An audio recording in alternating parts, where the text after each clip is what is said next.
18 anyos na lalaki sa Bantay, Ilocos Sur nasawi sa tuklaw ng ahas.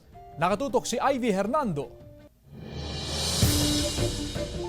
Nasawi ang 18 anyos na si Joros del Castillo 2 oras matapos matuklaw ng ahas habang nasa bukid sa Kapangdanan, Bantay, Ilocos Sur. Ayon sa kanyang bayaw, natapakan niya ang ahas at natuklaw siya sa kanang paa. Ti Marejo ulit ganun. Sakto mo na badde na.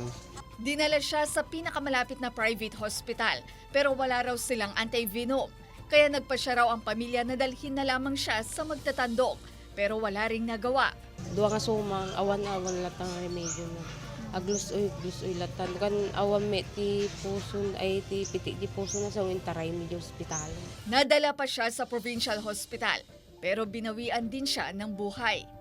Ayon sa DOH, mabilis kumalat ang kamandag ng ahas, kaya importante raw na pagkatapos lagyan ng splint ang parteng nakagat, agad itong dalhin sa pinakamalapit na toxicology center. Within minutes po na makakaramdam po siya ng mga signs and symptoms katulad po ng blurred vision, burning of the skin kung saan po siya kinagat. Ang toxicology center ng mga DOH hospital ang tanging mayroong anti-venom, gaya ng Region 1 Medical Center ng Pangasinan, Ilocos Training and Regional Medical Center ng La Union at Mariano Marcos Memorial Hospital and Medical Center ng Ilocos Norte. Pinag-iingat ng Provincial Veterinary Office ang publiko dahil may kaugnayan daw ang pagdami ng ahas tuwing palay season dahil sa pagdami ng mga daga sa bukid. Kasama si Norman Raca, Ivy Hernando, 1 North Central Luzon.